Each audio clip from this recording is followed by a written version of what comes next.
With just 1 day remaining till spring ball, Washington's offensive line might be gaining some momentum.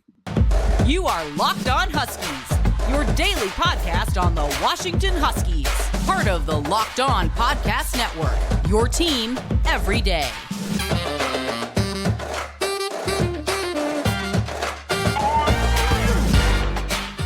Welcome back in to another edition of the Locked On Huskies podcast. I'm Roman Tomashoff. That's Lars Hanson. He writes for Inside the Huskies of Fan Nation Sports Illustrated. I'm the site editor over with Huskies Wire. Thank you for making this your first watch or first listen of the day. And Lars, we've got so much offensive line news that we got to get to. And one thing that, you and I had heard like very slight rumblings about, and then it got posted on Alabama's 247 board earlier today, as we record this on Monday, is there are rumors about former Washington center Parker Brailsford re-entering the transfer portal. And that would certainly solidify, not all, but at least start, and we'll get to another guy who, we've heard some good rumblings about and set an official visit with Washington in the transfer portal. But let's start with Parker Brailsford, because that would certainly go a long way towards answering some questions that Washington has along its offensive line. Yeah, I mean, well, first off, it answers the center question, right? Just right off the bat, right? Where you have an anchor up the middle. It doesn't affect Landon Hatchett at all, who can comfortably then rehab and come back. Because Parker is still, a year or two older than Landon? So regardless, he's still going to have, I believe, 1 year, yeah. And so at least if anything, he would start this year and then probably have one more year and then could go as a junior, and Landon can get some time. Either way, Landon's still got 2 years to start after Parker leaves, is the whole point of what I'm getting at here. And so I think from that perspective, that's like the dream scenario, right? But it's something we mentioned a couple of months ago, and certainly I did, where when you go back to his recruitment, the more you think about it, that relationship with Brennan Carroll and the Brailsford family and Jedd Fisch and the Brailsford family, that was always there. The only catch was Scott Huff was at Washington. That was the key. And then, again, you had Peterson, you had Lake, you had Kalen and Grubb and all that. Everybody went their separate ways. But when Scott Huff left Alabama, that to me was the opening where, okay, Parker will probably stay there maybe through the spring and then he'll open it up. But I think the more that the kind of time just starts to kind of fester and things like that, and you look at Washington, it's like, why not, right? I mean, again, you're still going to succeed wherever you go, whether you stay at Alabama or come back to Washington. But when you think about the relationships that are in place, and then you look at the situation of Alabama, just to me, it kind of always made more sense for Parker to stay. You don't blame him for transferring, right? Because when Grubb and Huff and everybody goes, kind of makes sense to follow, right? But then once everybody but Kalen DeBoer leaves, and again, Nick Sheridan, no offense, doesn't count in this equation, and Dermaricus is different. Those relationships go out the window. So now it's a matter of, okay, do you want to stay at Alabama and try and build that legacy, which, again, you could, or do you want to come back, know you're going to be a 2-year starter, know you're probably going to be a first, second team Big Ten selection preseason-wise if you were to come back to Washington? Just with what the body of work he had last season, there's no way Parker's not a first or second teamer at this point, no matter what conference he's in. So I think the more you think about it, it just makes a natural sense for Parker to come back. The question still is, will he? But I think it's always been kind of a potential that the longer it went on and the less people that Parker knew down at Alabama, there wasn't as much of a reason to stay. Right. Because it did feel more of like a Ryan Grubb, Scott Huff thing than it did anything else. And those are two very good reasons to go. Obviously, their center transferred to Ohio State, but it still seems like they have some guys, and this what Alabama's insiders were kind of hinting at, is that they still like the guys that they have in the room. So it doesn't feel like it's as much of a guarantee as it might have been for Parker to step in and take that role as it is right now for him to come back to Washington. And even if, let's say Landon's had a schedule on his rehab, he can still slide in at guard, which is something that we saw at times last year. And if Landon is looking healthy, that could answer another question, where I don't think we're going to see that answer certainly at any point during spring practice. But getting into the fall, getting into October, November, maybe it looks a little bit better at that point in time, because we're still at a point where that was one of the big things we wanted to talk about when it comes to the offensive line, is just what does it look like? Because another guy who is taking an official visit here soon is SMU offensive tackle, another guy that we had on the show, Marcus Bryant, where he's somebody who could slide in either tackle spot. You could put Drew Azzopardi at the other one. And then all of a sudden, this offensive line, even if, let's say, Parker Brailsford doesn't come back, you're still asking a lot of questions, but if you're able to get Marcus Bryant, those questions start to dwindle, because I personally think that guard Memolar come this fall is still going to have a starting spot. So that knocks you down to 2. Let's say you do get Parker Brailsford in that case. That knocks you down to 1 starting spot. And all of a sudden, this offensive line looks a whole lot better than it did. And it kind of shows why we haven't seen any, I don't want to be disrespectful to anybody in the transfer portal, any panic takes where it's, oh yeah, we need to go get this kid out of the portal just because we need another body. It seems like they've been waiting this process out and are more than comfortable going after Bryant, who's a grad transfer, maybe finding a way to get Parker back if that's possible. Where there are so many other ways that you can go about that this offensive line it's definitely going to look a lot different than it does on day 1 of spring than it does at the very end. But I have a feeling that it's all moving in the right direction, especially with, getting Brian on campus for a visit. Right, exactly. Well, I think the other thing to consider is Marcus Bryant's a tackle, Parker Brailsford is a guard / center. So I think they're both a take, right? They're one. Oh, they 100% are both a take. Yeah, there's no question about that. And just to be clear, so I think, and to your point, it's like, hey, whether you get one or both, that ideally, I think you can get both, right? But yeah, let's be, since one is officially in the portal, Marcus Bryant would have to be more likely, right? Just because he's in the portal at this point. Sure. Again, the speculation, where there's smoke, there's probably fire with Parker Brailsford, but until he actually re-enters the portal, you don't want to put too much into it, because again, then it's almost like you're speaking it into existence, where again, we all have connections here, but just out of respect, let's just go with Marcus Bryant, right? Where you have Drew as a party, where he's played right tackle, but he could play left tackle. Ideally, you would think maybe Drew as a party stays on the right if Marcus Bryant comes in and plays on the left. And then then if you could add Parker Brailsford in the center, you can figure out the guard spot. To me, I think there's enough bodies on this room with Brennan Carroll and kind of a fresh set of eyes. You could probably finesse it off a guard or two out. And again, with guard Memolar being healthy in the fall, there's your left guard spot. If Landon's able to come back, there's a couple of other options at right guard. So if your weak point is right guard, but you have two experienced tackles and an all conference center, I mean, to me, from where we were 3 weeks ago to a couple of months ago, that would be a significant, that 6-win plateau now goes to 7 or 8 with all that experience. And then you look at who the quarterback will be and things like that. But just keeping with the offensive line, if you can add those veteran bodies, because that's the key with this line, with the lack of experience and the lack of kind of depth overall, the more experienced bodies you can get, that's why they're targeting grad transfers, right? They're not targeting guys with 3 or 4 years of eligibility, whether you can get them in to compete. It's no, hey, we want to compete, but we're kind of hoping you win the job right now so we can dispense with this. 30 seconds. One player that is on the team right now, no transfer portal, no anything like that, who you think can make an impact. Let's just say it's at that right guard spot. Who would be your number one target? Oh, that's a good. Who's the? It starts with a K. Why am I blanking Kalen on the name?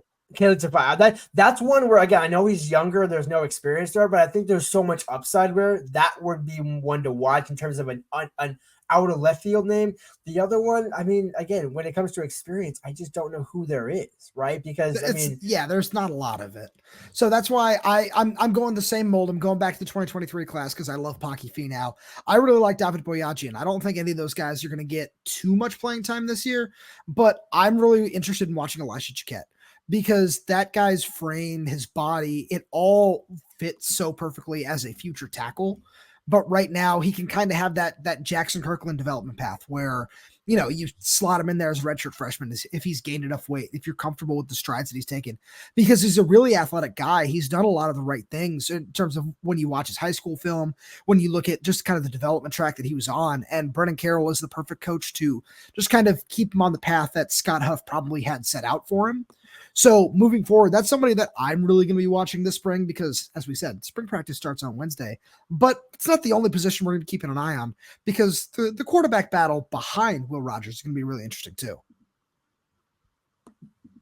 And we'll get there right after a message from our friends over at LinkedIn, because when you're hiring for your small business, you want to find quality professionals that are right for the role. That's why you have to check out LinkedIn Jobs. LinkedIn Jobs is a tool to help find the right professionals for your team faster and for free. Just like the Huskies, who went out and made a couple of fantastic hires in athletic director Pat Chun and basketball coach Danny Sprinkle. LinkedIn has all the best places to find just any kind of professional fit where you are hiring, because LinkedIn isn't just another job board. LinkedIn is a vast network of more than 1 billion professionals, which makes it the best place to hire. It gives you access to professionals you can't find anywhere else. LinkedIn does all that will make the process easy and intuitive. Hiring is easy when you have that many quality candidates. So easy, in fact, that 86% of small businesses get a qualified candidate within 24 hours. LinkedIn knows that small businesses are wearing so many hats and might not have the time or resources to hire. LinkedIn is constantly finding ways to make the process easier. They even launched a feature that helps you write job descriptions, making the process even easier and quicker. You can post your job for free at linkedin.com/lockdowncollege. That's linkedin.com/lockdowncollege to post your job for free. Terms and conditions apply. So, Lars, there are two really exciting quarterbacks you and I have talked a lot about over the course of spring, just kind of waiting to get into this before spring practice. And that's Demarcus Davis and Demond Williams, where one comes with the old guard, one comes in with the new regime, but they both have their strengths. And watching them battle for QB2 behind whatever this offensive line is going to look like is going to be really interesting, because they have such different skill sets and they both really do have such a high ceiling. It's just a matter of who's going to win that job, because personally, I think it's going to be Demond Williams. Yeah, I mean, I think that's kind of a tough one, because Demarcus, I don't want to say he's the better passer, but I think, to your point, they both have high upside, right? I think it's a matter of which one can do the most with their opportunities, which again will be, there's going to be a lot of chance to do that in spring ball, because Will Rogers, you would imagine, probably would take the first quarterback reps, but clearly they like Demond Williams Jr. enough to take him out of the portal as a freshman. It's like that was the guy they clearly identified. Demarcus is kind of the intriguing one, right? Where Ryan Grubb obviously saw a lot of development between his junior and senior year. That's when they offered him. That's when they started to really identify him, even after having EJ Camion committed. So I think Demarcus has the ability to come in and learn the offense, but I'm curious I think that's what's going to determine is who comes into camp more in understanding the offense, and then who leaves spring ball with the most quality reps, because everyone's going to get reps. But if we start seeing Demond working more with the scout team or Marmar working with the scout team versus the first and second team, that to me is going to say, well, hey, who's one where maybe you're building the relationship with Justice Williams, Jason Robinson Jr., the freshmen who are going to come down the line, and Demond, who's building it with, let's say, Jeremiah Hunter and Denzel Boston and things like that, and Audric Harris, probably, another one from the Arizona class, where there's more familiarity clearly with the understanding of Jedd Fisch's offense with Demond Williams Jr., but I think Demarcus can't be counted out here. I think, to your point, I would give the edge going into camp to Demond, but I don't necessarily think it's a foregone conclusion that Demarcus doesn't come out of this as the quarterback 2 at the end of spring ball. So I 100% agree with you. And a big reason that I say that is because he was really prioritized when he decided to re-enter the transfer portal, where it's not just because it's, after getting Demond, we'll only have the 2 scholarship quarterbacks on the roster. It's because he really is a talented guy. He's got a big arm. He's really, really projectable when you look at his film, when you look at everything and it is that he's done so far. But one of the reasons that I'm leaning so heavily on them going with Demond is not just his accuracy and everything he's shown from inside the pocket. It's what he can do out of structure as well. I think that that's probably the biggest gap between the two right now, in my opinion, is that I believe that Demond has done more as a runner and done more outside the pocket, where Demarcus absolutely has the ability to tuck and run sometimes. He did a really good job of that at Etowanda. He's done a really good job of that throughout his high school career, truly. But when I look at Demond, he just kind of gives me, he reminds me more of what the NFL has just kind of looked for in so many different quarterbacks now, where obviously he's not Caleb Williams, Drake May in terms of their athleticism, or Bryce Young, obviously a Heisman Trophy winner, right? But he comes from that same mold. He's cut from that same cloth, to use an overblown cliche there, where it's the same thing, where he is a really accurate passer in structure and is still able to make a lot of plays outside of it. Where the more that I look at him, the more that I see why he was such an early priority for the coaching staff in Arizona as well, because he does all those things that Jedd Fisch is looking for in the same way that Noah Fifita did last year. And we saw how well that offense ran with him at the helm. So that's just kind of where I look at it. And I'm just really curious to see what they're going to ask him to do throughout spring practice in terms of drills, in terms of situations they might put him in. I think that there's a lot you can do with both of these guys. But again, that's where I see the biggest edge for Demond going in. See, I agree. It is worth noting, though, that Dermaricus did take an official visit to Arizona before Washington. So, again, in the same month of June. So, it wasn't like they were totally unfamiliar with him. Jimmy Doherty did have that relationship with him. So, clearly, they did like him enough to, and that's probably why they emphasized him when he went in the portal. With like, hey, no, we actually did like you. Again, I know it's kind of a tough decision to have two freshmen come in at the same time. But I think that spoke to the staff long term, thinking, hey, we're probably going to lean on Will this season. Obviously, it's a grad transfer, 1 year left, call it what it is. But we want these two guys in 24 to be that next phase versus having to lean on 25 and come in as a freshman. I will say there's two interesting points that you made that kind of tie in together. Noah Fafita and Damon Williams, what do they have in common? Both under 6 feet tall. Both 5'11". Demarcius is 6'4". And this, again, as somebody who's 5'6" on the money, I'm not one to knock somebody's height, but I did get a chance to meet Damon Williams back earlier, a couple of weeks ago, earlier this month. Remember, it's April now. I'm pretty sure you were going to say earlier this month. Yes, it is now April. Back in March during an NIL event. One thing that struck me is I think there's no question he has the aptitude to play right away. My concern is the size. And that's not a long-term issue. It's more of a immediately size. Like, I don't know how much immediately he's going to be able. He's going to look electric. He's going to be able to run around and do things like that. But especially when you have a questionable, at least at this point, right, despite what we just said in the last segment, questionable offensive line at this point going forward, do you really want to have Damon take all those runs in spring and fall camp? Again, they're not going to be live, right? But if you think about it, you want him to kind of get comfortable in the offense. But I still think from a pure overall quarterback perspective, Damon might be a little bit ahead. He's got the bigger size, he's got the bigger frame. I think kind of has they both are confident with the ball. I have no question Damon is confident. I do not. He's not cocky, but he's confident. I think that's something that struck me when I got to talk to him. But I think it's also going to be who can slow down the most, who can let the kind of play develop on their own versus like trying to, panic and, just get rid of it because you're trying to make a play as a freshman. I think that, to me, whoever can kind of demonstrate that less of a learning curve and that, kind of just, hey, I'm able to let the game slow to me versus having to wait. Because we saw Austin Mack last spring, again, 6'6", all of 220, whatever you want to call it. He looked pretty nervous back there. That was behind a pretty good offensive line. So that's exactly where I wanted to go with this. So I'm glad you mentioned that because once fall camp hit, we did see him slow down a little bit, almost too much to an extent at times, but we saw him really slow the game down. And we saw him really go through his progressions and do everything that Ryan Grubb was kind of hoping for. And that's one thing where I think Demarcius might have a slight edge, but because I think that just in terms of his progressions, where Demond is able to make so many plays out of structure, I feel that he was just very confident in his ability to do that and didn't mind just kind of my first read's not there. All right, I'm going to do this. And that's fine, especially in high school. That's a totally fine way to play the game. But when I look at Demarcius, I think his arm strength is a little bit better going downfield. But one question that you have about Demond, you can also pose about Demarcius, where you're right, he is 6'4", but he's not necessarily, super well built at this point in time. Where, as you said, Austin Mack was every bit of 220 pounds. Demarcius is probably somewhere in that 185 to 190 range, I would say. He's got that Sam Heward build where it's, okay, yeah, this is a frame that you can certainly fill out, but it's not there quite yet. So it's going to be the same thing for both those guys. And again, that's fine.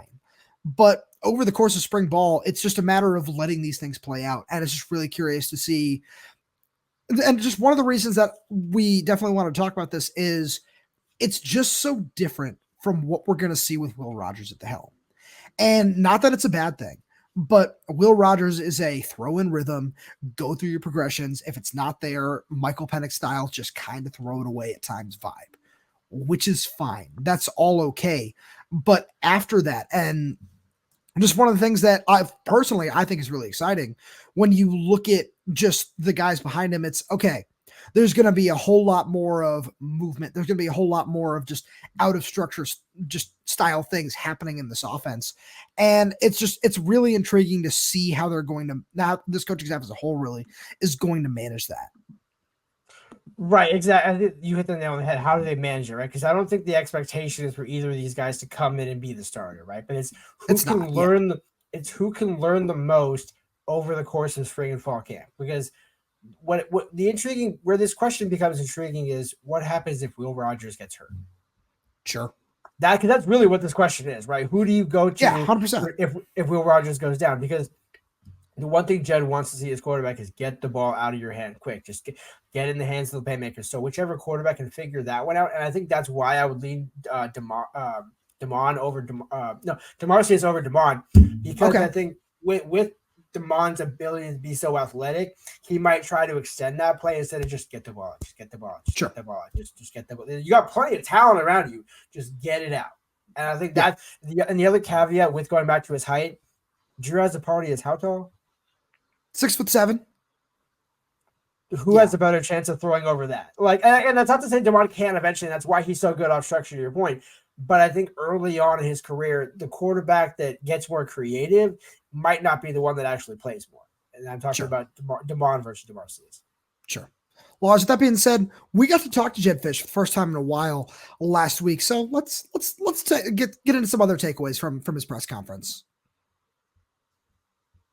Right after, from a message from our friends over at eBay Motors: passion, drive, and patience. The formula for winning championships is also what keeps your ride or die alive. eBay Motors is everything you need to maintain your vehicle and level it up to peak performance, from superchargers, roof racks, exhaust kits, LED headlights, and more. Whether you're into speed, power, or style, eBay Motors has got you covered. With over 122 million parts for your number one ride or die, you'll always find exactly what you're looking for. And with eBay Guaranteed Fit, your part is guaranteed to fit your ride every time or your money back, because with eBay Motors, you're burning rubber, not cash. Well, the parts you need at the prices you want, it's easy to make your car the MVP and bring home huge wins. Keep your ride or die alive at ebaymotors.com. Eligible items only. Exclusions apply.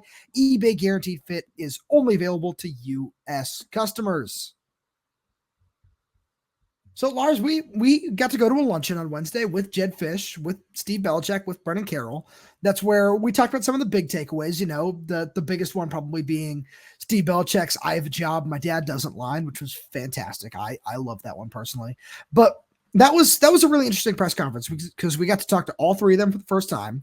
We talked to them for about 30 minutes, and they really did have a lot to say. What were some of the other things that we might not have mentioned yet that you took away from that? So I need to ask you a question. Do you know how to play center? No. No, put your hand up. Everybody's putting your hand up. That's that to me. That's on me. That hand up, man down, hand up. No, but that's the thing that struck me about Brennan Carroll was we know he's an innovator with the offensive line and certainly creative with the offensive line. But one thing I think that really struck me was he's like, no, I want everybody to be able to know how to do this, whether you do it or not. Yeah. Everybody is going to learn how to do this. And I think especially in spring ball, that's the perfect time to do it, right? Because once you get to fall camp, you want those guys staying in one or two positions. You don't want them going other side, flip-flop, vice versa. But I think that to me showed Brennan Carroll like, hey, I know what I got to work with. Like I know the task at hand. I'm not oblivious to it, but I also have other ways aside from just going into the portal and getting guys like, hey, Michael Watkins clearly probably going to be a guy that competes at center, right? But there's a number of other guys that Brennan Carroll mentioned. I'm like, haven't heard that name before, or haven't heard that name in a while. And it's like, yeah, I want all these guys to be able to do this because if we need to in a pinch, and obviously spring ball is going to be a pinch overall, somebody's got to be, multiple guys have to be able to do it. And I think that to me showed, okay, Brennan Carroll was up to this task. Not that we didn't think he was, but I think it's similar to Steve Belichick on the defense, where it's like, hey, look, we're going to get creative. Like if a guy doesn't fit what I want to do, I'm going to find something that fits him. Like I'm going to make these guys that we know can contribute find their way on the field. I think that's the key when it comes to coaching, is knowing how to evaluate talent and how to use your talent. So I'm glad you mentioned the center thing, because that was just a lot of fun. Where it was fun to just have these coaches show their personality, but it also just kind of echoed a sentiment that I felt from Jedd Fisch, which was one of my big takeaways that I wrote about over on Huskies Wire. It's that he just sets a lot of big goals. And some people have said like, oh, Jedd feels like a used car salesman. He feels like this sleazy kind of guy who does this and that. And it's no, I feel that he legitimately believes all these things that he says. And when it's something I referenced, I know on yesterday's show, when I was talking to four-star linebacker Christian Thatcher, who said, yeah, I almost committed to his staff in Arizona because I like the way he treats people. I like the way he builds relationships. I like the way he does all these things. Sometimes it might come down to a matter of resources. And what he has available to him at Washington is so much more than what he had available to him in Arizona that he finally is able to dream bigger, I would say, where he turned Arizona into a top 10 program. He really did with what he was able to do with them last season. So I think that he just sees everything that he has in front of him at Washington. And we don't know if he's going to stay long term. Let's be real about that. I don't think he's going to Florida, where just in terms of what they've been doing. But if he leaves to the NFL in, let's just call it 3 seasons, I don't think anybody would be mad at that. But as long as he's here, he seems like somebody who is absolutely trying to do his best to make sure that everybody buys in. And when I say everybody, I don't just mean the team. I mean the community. I mean the message that he put out in the Seattle Times. I mean everything that he did along those lines in terms of, I'm going to call out Costco, Starbucks, REI, Microsoft, just doing all those things over and over again. It seems like he is trying to take the biggest bite of Seattle, of Washington as he possibly can. And it feels like a swing for the fences, and we'll see if it actually pays off. But I respect that attitude, and I like that that's the way he's going about this. I think that that's a fun way to think about all this. Yeah, I'm glad you mentioned that, because I remember when the one thing I think that Jedd doesn't get credit for is he does actually say the truth. Like the one thing that he said when he said, look, the reason why we have these lofty goals is because we believe in them, but also because why would you set a bar so low that, hey, you know what, we're going to compete really hard. We're going to do, it's like, okay, besides the coaching cliches, what are you going to do? It's like, well, hey, we want the best recruiting class in Washington history. Okay, well, whatever that ambiguous statement means, it still means, hey, we want to set the bar up here. So if we swing and miss, but we miss up here, that's different, because that means, okay, we have a top 15 class. Okay. It wasn't so the highest. I want to stop you for 1 second. I'm sorry, because you and I, before the show got started, we were talking about Chris Peterson. That was never something Chris Peterson said. Jimmy Lake, we were talking about him as that's its own thing, but he never set goals like that. Even when talking about Kalen DeBoer, he barely ever talked about recruiting. These weren't things that these kinds of guys talked about in recent days when we think about this football program. So it's just a refreshing, different take to hear him talk about these things. And it's just kind of like, yeah, man, do your thing. I'd like to see where this goes. Yeah, exactly. And the other thing is, Jedd's not saying, hey, I'm going to be here at Washington forever. He's not saying that. What he's saying is, while I'm here, we are going to compete the best. We are going to try and get the best. And that's the whole point, where if he leaves in 3 years, that's because he had success. Kalen DeBoer left after 2 because he only lost 3 games in 2 years. Kalen DeBoer is not getting the Alabama job if he went 16-11. You're right. There's no way, even if you have above a winning record, you have to be the elite of the elite. Like if Jedd Fisch goes to the NFL, it's because he won 10 games 2 years in a row, right? At least at minimum, right? And that's the thing when you mentioned at Arizona, where Arizona had 3 winning seasons in the last 100 years. We had 3 10-win seasons is what he said. 3 10-win seasons. And that's the whole point. It's like, hey, look what we did down there. We know we can do that up here. And when we have better resources, and I think that's the other thing too. It's everybody can say the NFL. Everybody can say, hey, we're trying to get you to the NFL. Well, first of all, by proxy, that's what you're in college for. The next stop after college is either insurance salesman, used car salesman, or the NFL, or coaching, I guess. Yeah. But for the most part, it's insurance or the NFL. So there's a difference between, hey, we're going to try and get guys to the NFL versus we're going to have Luke Del Rio. We're going to have a defensive play caller from the NFL. We're going to have an offensive coordinator whose dad coached decades in the NFL and has spent time in the NFL himself. So it's not just, hey, because again, we heard that under Jimmy Lake. We're like, hey, I get guys in the NFL and I get this and that. It's like, right. But it's not it's a we. It's a both sides of the ball sort of situation. You can put dozens of guys in on defense, but if you have Iowa's offense, who cares? That's no disrespect to Iowa, hello Big Ten country. But with that being said, it's all realistic, it's all manageable. Jedd's not saying, hey, we're gonna win a national championship, but Jedd's saying, in order to compete for national championships like we have the resources to do, we have to go get the best. We can't just develop all these under the radar guys. I mean, this isn't Moneyball for NFL or college football, right? This is, hey, look, Jedd, Here's the resources you have. Use them. And so many coaches just did not use them. Again, I will say Chris Peterson does deserve a little bit of leeway because he didn't have Chris Peterson's in a different boat. Yeah. Right, because different boat because obviously what he came to Washington with, but also because the transfer portal wasn't a thing then. But I think now that we've had a few years to kind of adjust to the portal and adjust to NIL and things like that, coaches are just being frank, where it's like, look, like you now have a roster. You have like a way to get funds, right? You don't have to just ask like, hey, we got to back channel this like Alabama used to do for the longest time, right? So, and not just Alabama, but let's be real, like most of the marquee top 25 schools, top 15 schools.